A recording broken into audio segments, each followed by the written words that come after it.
My next guest was in a war last Saturday, took on Ian Cutelaba and ended up coming out with a draw that was back at UFC Fight Night on May 1st. It's Dustin Jacoby back here on the program. Dustin, how you doing, man? I'm doing good, James. Thanks for having me on the show once again. Of course, always good to catch up with you, man. Let's talk about the fight, man. That was for a guy taking the fight on short notice, I thought you put on a great performance. I know you would have liked the win, but just your overall thoughts on the fight now that you've had a couple days to digest it.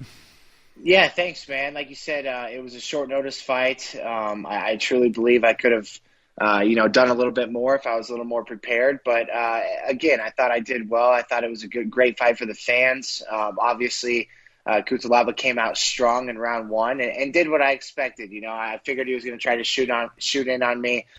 He was incredibly strong. I was trying to break that grip several different times. And then after about 2 minutes, I just told myself, you know what, I'm going to do what I said I was going to do. I'm going to weather the storm and come back and get him in the next two in rounds 2 and 3. And I thought that's what I did. Unfortunately, I was given a 10-8 round in the first round, which I guess they updated the unified rules and now 10-8 rounds are more common. I was actually unaware of that. I was under the impression that 10-8 round is when your opponent has you on the brink of getting finished and just completely destroys you and the ref's about to call it, and by some miracle you make it into the next round. But I guess they changed the scoring and it is what it is, man. I'm not happy with the draw, but of the duration of the fight, I feel like I won the fight. I feel like I was taking a soul. I felt like I was winning as the fight went on, and I won rounds 2 and 3 pretty decisively, I thought. So it is what it is, man. And hats off to Cutelaba. He's a warrior, very strong and a great fighter. And it was just another notch under my belt and another experience added to the cage time. Did you sense he was getting tired in those other rounds? Because, the first round, like you said, we know what he's going to do. He's going to come out hot. But did you sort of sense that as the fight was going along that you sort of had that advantage there, that you were more well-conditioned than he was? Yeah, I certainly did, although I will give him credit. Usually in the fights that I watched, it looked like he faded a little bit harder. And I thought as we fought, he was still coming strong. Like I said, hats off to him. He's a true warrior, showed a lot of heart as well. I just thought that I was doing a little bit more, and I could tell him. I was walking him down. I was pushing the pace. I hit him with a couple of stern jabs that really popped him, and I can tell in his eyes. I thought it was close, man. I thought I had him on the brink of breaking and wanting to give in. But, again, man, hats off to him. He's a great fighter and a true warrior. What happened with that stare down? That was so weird where he grabbed the back of your head. I mean, at least he didn't push you. We didn't have another Jeremy Stevens and Jakar Close situation, but still, what happened there? Was there something you said, or was he just being weird? What happened? No, it's just him at weigh-ins, man. He's real dramatic at weigh-ins. He usually comes out and yells at the opponent, gets right in their face. And, I was prepared for that. So I usually keep my hands down, man. I put my hands up right away, and I had him out there. And I think that's what, I think that's what made him want to initiate the grab. As I had my hands up, I wasn't going to let him anywhere near my face. And I think it was just a spur of the moment thing on his part. I think he came up and, he grabbed the back of my neck and he said, "You are my bonus. Tomorrow you are my bonus." And I didn't remember at the time. I've seen videos since then, and my reaction was just to push him off of me. So there's nothing I said, man. It was just it's just him and his weigh-in antics. Yeah, no, it was a little crazy. I'm glad to see it didn't impact the fight. We ended up getting a pretty good fight out of that instead. I know we're a couple days removed, but sort of a timeline of when you're looking to get back in there. Do you have an idea of that yet? Yeah, I don't know, man. I just get back to training. I came out uninjured, so I have tweaked my back a little bit, and I think a little bit of that. No, I don't want to make any excuses, but when he grabbed my neck, man, I had a little knot in my neck, and my back kind of got a little bit stiff, which certainly did not keep me from the fight. It did not prohibit me from doing anything. I mean, my performance was still great, I thought. But yeah, it tweaked it a little bit, so I have those issues. My back was really giving me some troubles the next day, but like I said, I'm injury-free for the most part. I can get right back to it. I opened up the cut from my previous fight a little bit, but other than that, man, I'd like to get back in there, this summer sometime. Hell, I'd still be open to that July 10th card in Vegas with Poirier and McGregor if there was an opening and a possibility, but whatever, man. Just get back into the gym and be ready for a phone call. I know it doesn't really determine when you're going to fight next, but I know Anthony Smith, just after speaking to him, I know he likes sort of taking the summer off, so it's kind of my impression that he's not in the gym right now. Does that impact you at all, just not having him around when, normally he's one of your main training partners? Yeah, not really, man. I've got a stable group of guys that are in there every day, and we grind together. So, it's always nice having Anthony in town, but, the show goes on with or without him. So if he's there, it's awesome because it's a great training partner and a great guy my size and a lot of knowledge that comes from him. But if he's not there, we still got a great group of guys that put in the time and put in the work daily. Any opponents you have in mind next, or you leave that up to your coaches and manager? Yeah, I really don't know, man. I'd like to get I think I earned maybe a ranked opponent next, a top 15 guy. I certainly wouldn't be opposed to that. But, we'll just see how the cards fall and who's available, and we'll go from there. Wanted to ask you about a couple fights on this weekend's card. Again, a lot of moving pieces. It was supposed to be Corey Sandhagen, TJ Dillashaw. That's off. Now the new main event is Marina Rodriguez and Michelle Waterson. Before we get to that fight, I wanted to start with the fight in the lightweight division. We've got Diego Ferreiera taking on Gregor Gillespie on Fanduel right now. Gregor Gillespie, the favorite, -170. Diego Ferreira, +138. Ferreira coming off the loss to, who did he fight in his last fight? Neal Dariush lost a split decision. And of course, same thing with Gillespie losing to Kevin Lee in his last fight. Who are you liking in this one? I like Gillespie, man. I'm a fan of his. I think he's got a lot of grit and he's headstrong and he's been through some stuff in his life. So I think he's a true warrior. I think he's going to come out on top.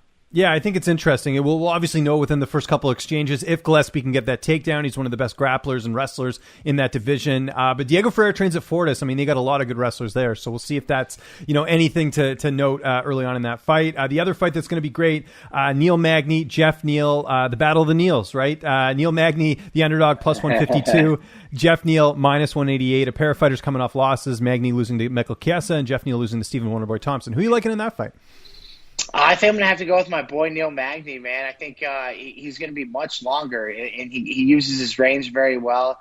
He has to avoid that big power shot by Neal, and I think he can do that. I think Neal uses his jab and his range very well, and he's got great cardio, so I think he can get the decision win there. Okay, two more fights I want to talk about on this card. Really interesting women's fight. We've got Amanda Ribas taking on Angela Hill. Right now, Amanda Ribas, a -205 favorite. Angela Hill, +164.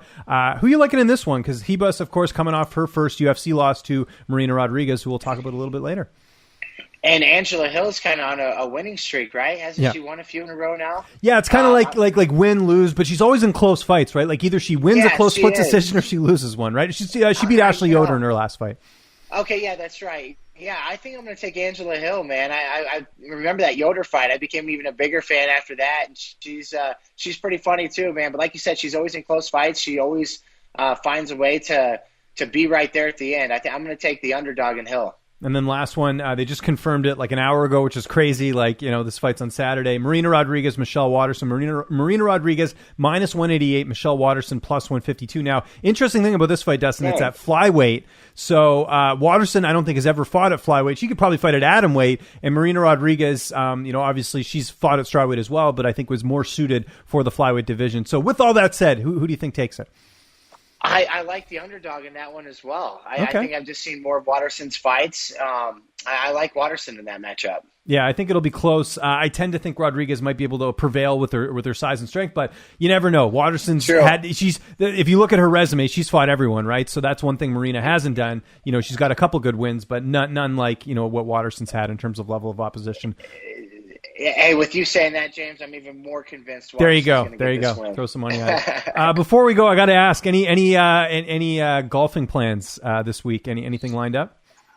Yeah, so I'm playing tomorrow. A buddy and I are going out and playing, and then I have we're playing Saturday with my aunt and uncle and a bunch of their friends, and my wife and I. We're doing a big scramble tournament style. It's all handicapped. My wife and I are on the same team. But we both tee off, and then I forget what the name of it. It's really weird. I've never played this format before. I want to say like a Chamberlain format or something. Okay. But we both tee off, and then I play her ball. She plays my ball from the tee off, which my wife is a big hitter off the tee box usually. She plays from the women's tees. I'm further back, but she's usually pretty close to where I'm at, and she drives the ball really well. So that's going to be a big advantage for us. But then I play her ball, she plays my ball, and then from there we take the best shot, and then we alternate shot from there. So say she drives, I drive, I play her, she plays mine. say she hits it on the green, I don't, we take her ball, then I would putt, and if I miss the putt, she would putt, and we keep the score from there. So pretty interesting format, but there's like 6 different couples playing, so it's going to be a fun day on Saturday. So those are my golfing plans. And then I was actually just talking to Kamosi. We might try and get out Friday morning and play a little round together. So, I didn't know Kamosi plays. That's awesome. Is he pretty good? Yeah. He's okay. He doesn't play as much as me, but he's not bad by any means. He can keep it in play and he can play. So I'm looking forward to that, man, catching up with him. Yeah, he had a great fight, by the way. I don't know what the odds makers were thinking. I know he ended up losing, but he did not look like a big underdog in that fight, on that PFL fight on Thursday. He looked pretty good, especially in that second round. Yeah, man, I thought he had an opportunity to finish that fight in the second round. And yeah, I was watching from the UFC PI. I was getting some treatment done, so that was pretty cool, getting everybody riled up there. But yeah, I was very impressed with him fighting the former champ. Unfortunately, I talked to him that night, and I found out that they only get 2 regular season matchups. What? So if you come out, yeah, man. So they take the top 8 or the top 4 guys. I think it's the top 4 guys that make the playoffs.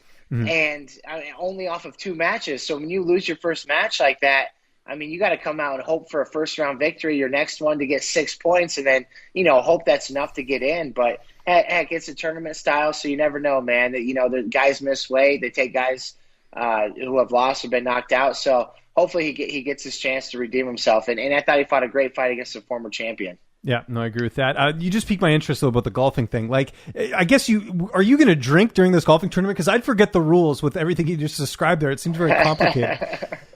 Oh, yeah, absolutely, man. We'll have a few drinks. Yeah, and it's, man, golf is one of those things, like, I can go out there, and I get better as I drink, too. Now, there's a certain point where if I'm taking shots, where I kind of fall down the hill. But if we're just kind of drinking a few beers here and there, I feel like I get a little bit better. You get the liquid aiming fluid, you get some liquid courage in you.